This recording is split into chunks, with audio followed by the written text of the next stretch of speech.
This week on the WriterCon podcast. I always tell everyone is to write every day. I think that one's probably the best advice you gave me way back when I took your first class. Welcome to WriterCon, a gathering place for writers to share their knowledge about writing and the writing world. Your hosts are William Bernhardt, best-selling novelist and author of the Red Sneaker books on writing, and Rene, best-selling author of over 30 novels and screenplays. Hey there, writers. Thanks for joining us. As usual, I'm here with my pals Rene and Jesse. The Oscars just happened, a week ago, and I read an interesting statistic. Of all the films that have won Best Picture over the years, about 3/4 of them have been based upon books or plays. In other words, something a writer wrote. And yet, when did you ever see any writers on the red carpet or outside of the best screenplay categories? When were they even mentioned? This is just wrong. And Rene, you work in the film world. Doesn't this seem wrong to you? Indeed. Well said. And it's true. It really is. It's an odd, coming from publishing where obviously the writer is mentioned often, to the film world where, granted, you're one of many people who are part of the team. But yeah, even when I had my book adapted for Hallmark, my name was not originally on the IMDb page for it, and I didn't have IMDb Pro at the time. Somebody went and added it at some point. I don't know who that was, but yeah, it's a strange little world of writers in Hollywood. Yeah, I'm always pro author. I think we always should get primary credit. I mean, direction, that's cool, but they can't direct a blank piece of paper, right? Well, yeah. Have a writer first. There's many writers who don't even get credit on the screen because they had the original screenplay. It was purchased, rewritten, and you'll never see their names. They just got money for it. So it's... At least they got money for it. So. They got money for it. At least. And that's usually the outlook of the Hollywood writer is, I got paid for it, So that's how they roll. And speaking of the Oscars, Jesse, are you the only person who gets excited about who wins Best Sound? Listen, yes. It's funny how like a hobby of mine and something I just used to enjoy and be weird about is now my job. Like no one ever told me like, yeah, there are people who just make things sound good. I'm like, if I had known that in high school, I would have started this a long time ago. But Best Sound is also one of the few categories that like sci-fi and fantasy films win at. So I've always been a fan of said category. So. And I know some of our correspondents will be upset if I don't ask you, following up on what we've said in previous weeks, how was the Star Trek cruise? Well, other than the fact that LA doesn't know what to do when it rains, the cruise was great. Getting on the ship was a disaster because LA is not used to forcing people inside at any point. And so there was a lot of waiting outside in the rain. So that wasn't great. But the cruise itself was delightful. As for authors, you got your picture taken with the cast of Deep Space Nine. Yeah, that was the gift for signing up for this year's cruise last year. Like every year they give you like a gift, and one of them was, since it was the 30th anniversary of Deep Space Nine, they had a lot of DS9 crew on, and so we got to take a picture of them. Those poor people had to sit there for like 2 hours smiling every like 15 seconds. I felt real bad for them watching. I watched like 100 of these photos get taking place, and I'm just like, whew, that is rough. So, but they all look very happy. So, wow, good. I will say the thing I enjoyed the most was one of the DS9 actors also wrote a book as his character. Andrew Robinson wrote a book as Garrick, his character, one of the best Star Trek characters. Oh wow! And Simon & Schuster won't do a new printing of his book for some reason. So if you do have a copy of it, it's worth a lot, as is ours, which was signed by him a while ago. But they did pay to have an audiobook done of him reading it. So that'll be coming out in the summer, which I'm excited about because the book's great. So, All right, noted. yeah. Today, our guest is Tamara Grantham, the award-winning author of a new fantasy novel called The End of Never, which is the second book in her Ithacal Chronicles series. I had the pleasure of working with Tamara many years ago in some of my small group retreats, and then she started coming to the writers' conferences, and now she's a headline speaker at WriterCon because she is a superb writer with many best-selling and award-winning fantasy and science fiction novels to her credit. We'll talk to her after the news segment and a brief word from our friends at Draft to Digital.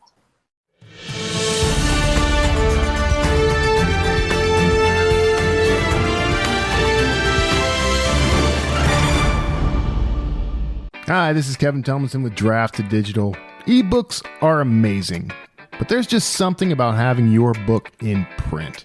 That's why we built D2D Print. We take care of you with free layout templates and formatting, and we can convert your ebook cover into a full wraparound print cover automatically. Come check out D2D Print and all the cool tools we've built for you. Find out more at drafttodigital.com. Our first news story is actually an update on a story we covered on the last podcast, but because new information has come out, I thought we needed to revisit this. Some of you will recall us talking about romance writer Susan Meechan, whose death was announced over 2 years ago online. But then a scandal was sparked a few weeks ago when she revealed that she is very much alive. Well, it took a while, but in a series of interviews, mostly in the New York Times, she and her husband are now telling their side of this story. I'm condensing a lot of words and a lot of pages here, but the essence is Meechan saw the book world as an escape when she first became part of the community. But over time, she said it became, quote, an addiction. Her husband told the newspaper that his wife, who he says is under treatment for bipolar disorder, could get, quote, really brutal, end quote, responses to her work from other authors. And then, while Troy, the husband, was away, their 22-year-old daughter found her mother semi-conscious after having taken Xanax. Afterwards, Troy, the husband, told his daughter to announce Meechan's death. And here's a quote right from him. I told them that she is dead to the indie world, the internet, because we had to stop her, period. Even to this day, I'll take 100% of the blame, the accolades, whatever you want to call it. So that makes it almost a completely different story when you have this kind of information. But you know what, Rene? When we covered this before, you zeroed in on the mental health issues, and I think now it turns out you were exactly right. So what does this tell us about anything? The book world, social media, which we're all dependent upon now for promoting our work. What do you think? Well, I think we've got two situations, really. I mean, bipolar disorder is a tough one. It's a tough, disease. And so I think, that could be, the issues there could be triggered by anything. Often it's gambling or all kinds of things that somebody who suffers from this can get into. So, in her case, it sounds like it was social media addiction. On the other hand, there are plenty of people who get triggered into depression due to social media. And, we're all kind of learning about this and understanding this world now and trying to be sensitive to ourselves about it and really understand how much it triggers us. So, I think there's really two separate issues here that sort of came together in the perfect storm.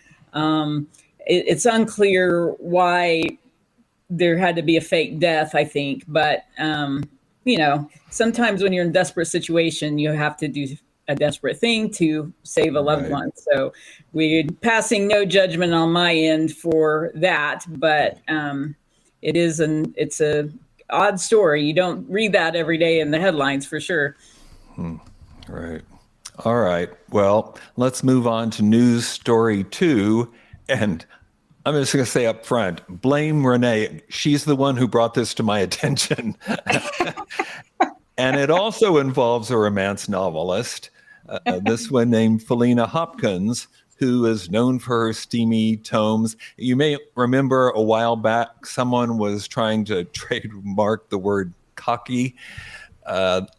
Unsuccessfully. Well, it's the same person. And she became a missing persons case in Wyoming after her disappearance.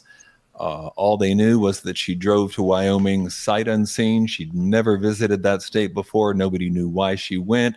She got her vehicle stuck in the snow near Flag Ranch while attempting to drive on a snowmobile trail. She's pulled out and cited by Yellowstone park rangers. And then an hour later, she was again contacted by law enforcement because her car was observed parked in the middle of the road at Jackson Lake Junction. Hopkins sped off, fled from police for 24 miles. They eventually broke off the chase out of concerns for public safety. But she was eventually, of course, stopped and arrested, booked on 7 counts, spent a weekend in jail, was released. And then as soon as she was released, she flew to Hawaii, leaving behind both her car and her dog. So at this point, the missing persons case is over, but just 4 days ago, as we record this, she failed to make a federal court date. So 2 separate federal warrants have been issued for her arrest. Okay, Rene. Knuckle down. They just get tougher. 2 things everybody wants to know, right? What on earth is going on, and why is it always romance writers? Why is it always romance writers? And when is the Hallmark movie for this coming out? Right. Well, you would think it would be the crime writers or something, but it's the romance writers. Yeah, I don't understand that part. Well, I don't understand any of this. I mean, it's fascinating to watch real life novelists like merge into real life crime cases. Like I would love to see this on Dateline or something, but I have no explanation. I mean, I couldn't. Jesse, how about you? You kind of specialize in strange. Do you have a take on this strange case? Well, I can tell you, I think I know why it's romance writers and not like mystery and thriller writers, because mystery and thriller writers would think about this as a mystery, right? But romance novels are thinking about romantic ideas and things that like happen at the spur of the moment. And this is very much like this person is not thinking 5 steps ahead. They're barely thinking 1 step ahead. And there's something kind of weirdly romantic about like running away and then continuing to run away. Like this author just will not sit still. And well, there's no man involved though. If she were running away for a man, it might make sense in the romance world. Yeah. Well, I mean, in her head, she's running away from something or running to something. Yeah. We still know what that is. Yeah, it might be a man. We don't know. A man in Hawaii. We don't really know. Listen, if you're going to escape somewhere, Hawaii's not, Hawaii's not bad. Not bad at all. We will follow up when there are further developments. I mean, maybe fly to a non-extradition country, but, Hawaii's a good second. Then let's talk about our guest. Tamara Grantham is the author of more than 20 books and novellas, including many multi-award-winning fantasy novels for middle grade and young adult and adult readers. Many of her novels have launched as #1 bestsellers. She's won 2 first-place Rone Awards, a Praiseworthy Award, and an Indie Fab Book of the Year Award for fantasy. Her brand new book is The End of Never, which is the 2nd book in her Ethical Chronicles series. And I think we've got her waiting in the wings somewhere, Jesse. I'm ready to talk to her, so engage. Tamara, thanks for being on the podcast. You're welcome. Thank you for having me. Well, I think you already know this, but we have a traditional first question. So, if you were going to offer writers one piece of advice, what would it be? All right. Well, yes, I think I have been asked this question a few times before. And the one that I always tell everyone is to write every day. I think that one's probably the best advice you gave me way back when when I took your first class. Goodness, I don't even know how many years ago. Probably 10 years I ago at was least. trying to think about that, and then I decided if it was that long ago, she doesn't want me to say it. So never mind. No, honestly, that class was probably like one of those moments in my writing career that was like a life. I hate to use the word life changing because that sounds so dramatic, but it was a writer changing event. And I think just the advice to write every day is probably, it sounds so simple, but I think it's probably one of the most important things you could do as a writer. Mm-hmm. Well, why did you choose this path? What made you first pursue writing? Well, I've been interested in writing since I was a kid. I loved stories and I loved to read. And I figured out when I was a teenager that I could write stories that if I was reading a book and I didn't like where things were going, that I could just write my own story and create my own plot and my own characters. But it didn't work out so well when I was a teenager. I would have this image in my mind of what I wanted to create, and I would get started with it, and my characters would never get where they were supposed to go. And I would end up just getting super frustrated and just getting disgusted with the whole process and not finishing anything. And so later in life, I was at a point where I was home with 3 young kids and I had gotten a degree in English, but I just felt kind of creatively not able to do what I wanted to do. I was just changing diapers and It was just a lot of menial tasks. And I thought, this would probably be a horrible time to write a novel, being the mom of 3 young kids, but I'm going to do it anyway. Right. And the rest is history. Mm-hmm. Yeah. Well, that should be an encouragement to moms, because I think that, the thing about becoming a mom is it's full time forever. So there's really no good time. Might as well start when they're young and get them conditioned to the fact that you're going to disappear for a while every day. That's very true. So, yeah. Mm-hmm. Well, so on your path to becoming a writer, you talked about attending Bill's classes. What were some of the other steps that you took to develop the skills, even develop the networking that you needed? What were the things that you did? Well, I have to say my husband was really involved in the whole process. I think I'm kind of he's always wanted to write a book too, but just never has. So I think he's lived kind of vicariously through me. And every Christmas, he got me a big stack of books on how to write. And the first book I read was called The First 5 Pages by Noah Lukeman. And I remember thinking, I've already written a novel. I don't think I need this book. But I read it anyway, and it was super eye-opening. And in the book, he kind of discusses the mistakes that writers make. First-time writers, all seem to make these same mistakes. And it's kind of weird how writers in America or China, everywhere, they all seem to make these same mistakes. And I was reading it. I'm like, oh my goodness, I've made all these mistakes. And so it was very eye-opening. And of course, I went through massive revisions of that first book. It didn't get published, neither did the second or third, but the 4th book finally got published. Right. So That's awesome. There you go.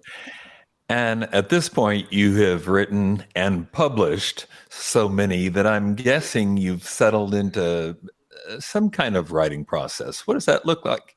Yeah. And you don't have to say whatever I taught in those classes way back when to give us the real scoop.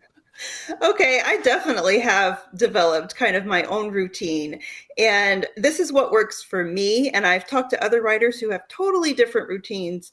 But for me, I like to have a very solid outline before I jump into a book.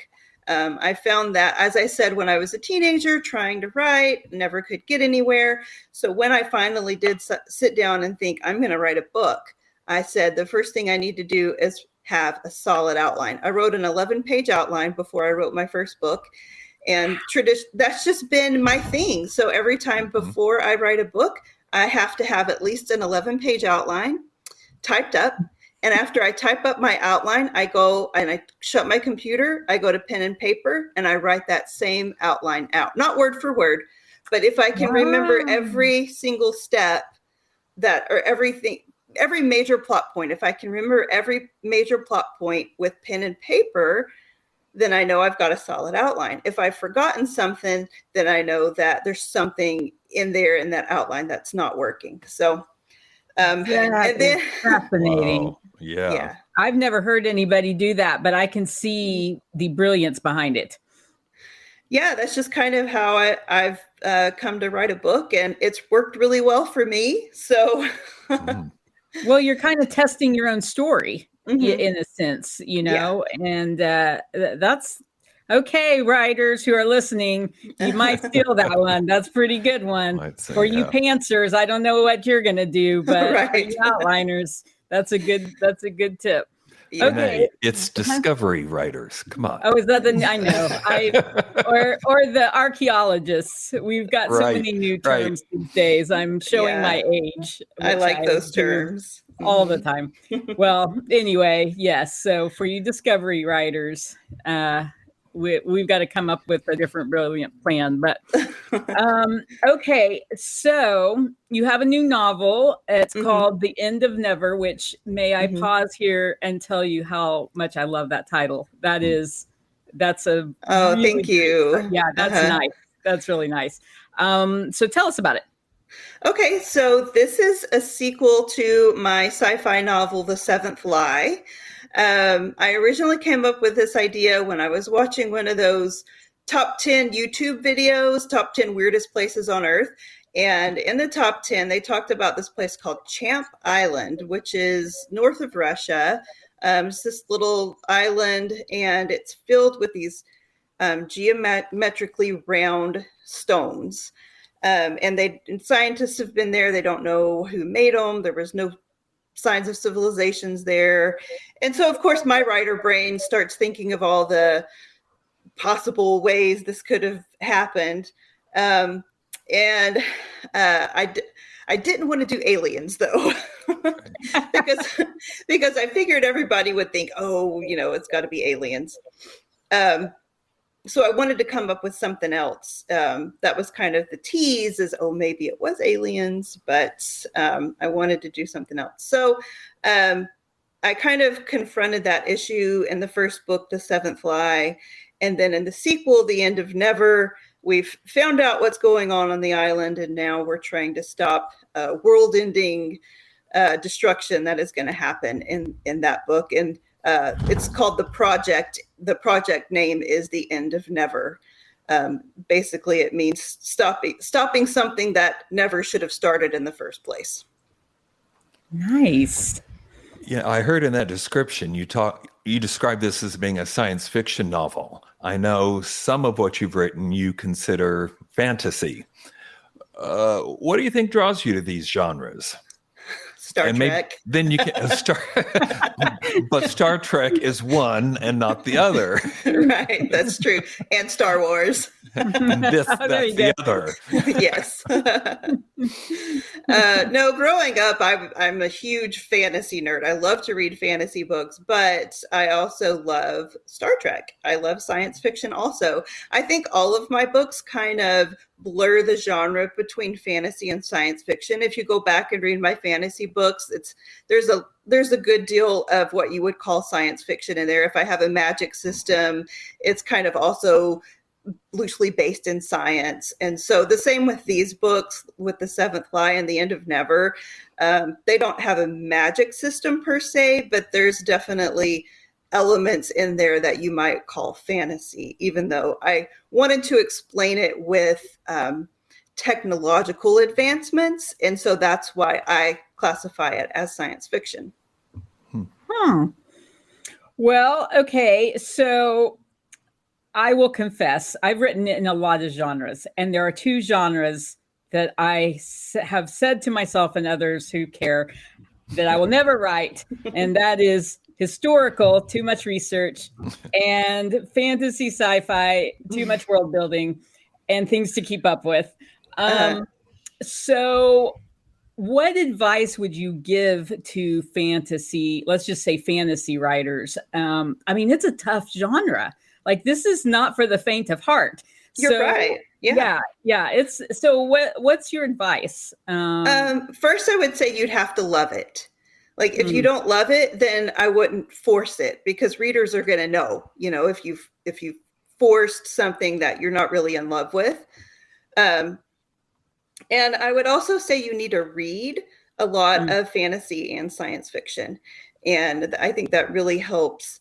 For me personally, I love it because I get to come up with the rules and I get to create the world. And I think the world building is so fun and something that I enjoy so much. I enjoy it just as much as the character interactions and the plot. I love the world building. And usually in my books, I've never written a high fantasy. So there's always something that will bring you back to our world. And so to me, I feel like that's a happy medium. Like, I get to bring in the real world, which will ground readers, maybe somebody who's not ready to jump into a high fantasy and, learn every name on the map and every race that I've created. Like, I feel like for me personally, as a reader, I like to be grounded in the real world just a little bit and then go and explore these other worlds that I've come up with. So there are levels of fantasy, like, yes. Okay. How many are there? Is it like 10 levels or? I don't think there's a set number. But for me personally, I like to think of epic fantasy. That's like Lord of the Rings. That's set somewhere other than Earth. That's where you've got like the elves and the dwarves and the orcs and that's just the broadest fantasy that you can get. And then urban fantasy is more set in the real world with magic. Interesting. Urban. Okay. All right. And then you can get like really set in the real world, but with just little tiny alterations to the world. And I don't really know what you would call that. I guess you would still call that urban fantasy, but it's just not.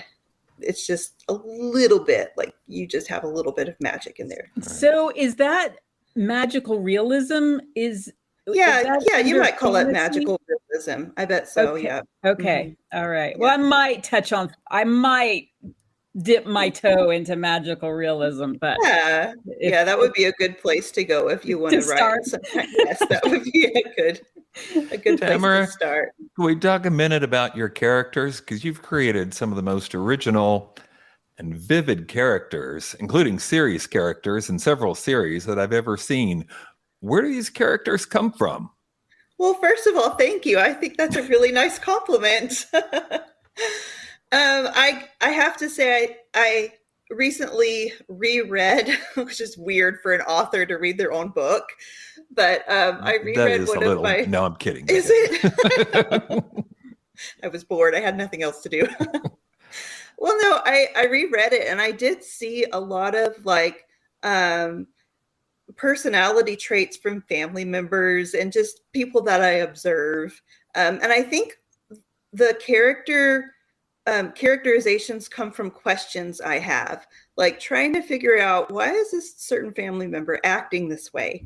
Like they have a problem and I don't understand why they can't solve this problem.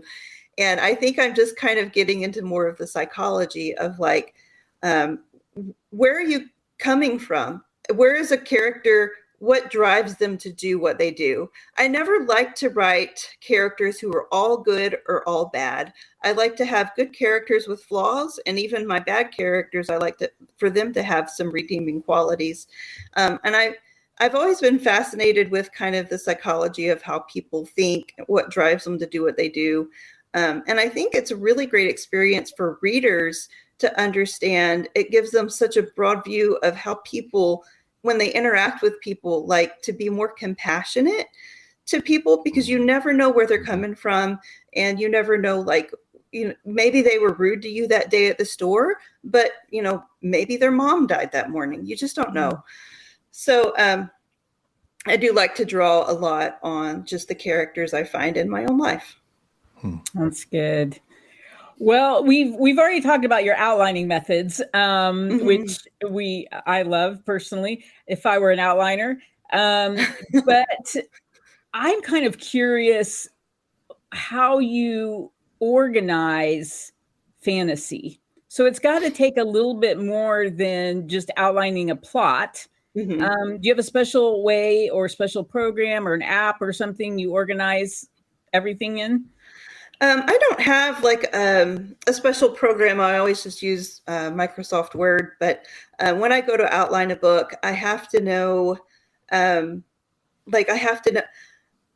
of the things that is weird when I first started writing, I got into this point where I didn't know what the police force would be. Like, they go to this city in this kind of fantastical world and the guards rush up, but I didn't realize, like, okay, who's in charge of the guards? What are the guards wearing? What kind of weapons do they have? It's, it's just things like, as a reader, you just kind of expect those things on the page, but as an author, you actually really need to know, like, it starts with the guard, but then it goes up into like the political system. And so I always like to have, when I write my outline, I like to have like the government system. I need to know how it works. I need to know the land. I usually draw just a crude map of my own. When I was writing The Seventh Lie, I got a map of Champ Island, which is the island with all the strange looking rocks. And I put a paper up on my computer screen and I just drew the outline of Champ Island. And I separated it into the different areas of agriculture that I needed for my book. When I was writing my 7-book Fairy World MD series, the world that they're in looks like Pangea. So I just did an outline of Pangea, which is Earth's continents all formed together. And I just made up my own outlines and boundaries for the world in that. And I think having a map visually, you can see the map. And I think that helps a lot in just figuring out where the geography and such of the world is going to be. Wow. I am impressed. Oh, thank you. So one last question, Tamara. What's coming up from you next? Oh, goodness. You know what? I have so many projects. Okay, what are you working on now? I am currently working on a middle grade fantasy. It is called Don't Blame the Chosen One, which is the sequel to my middle grade fantasy called The Not So Chosen One. It is definitely a funny spoof of the hero's journey, and I definitely poke fun at all the tropes in the hero's journey. So I'm having so much fun. When I first started writing, I thought I would never like to write for a middle grade audience, but recently I've noticed I've been reading a lot of middle grade books, and I thought, well, maybe I should just see what happens with the middle grade.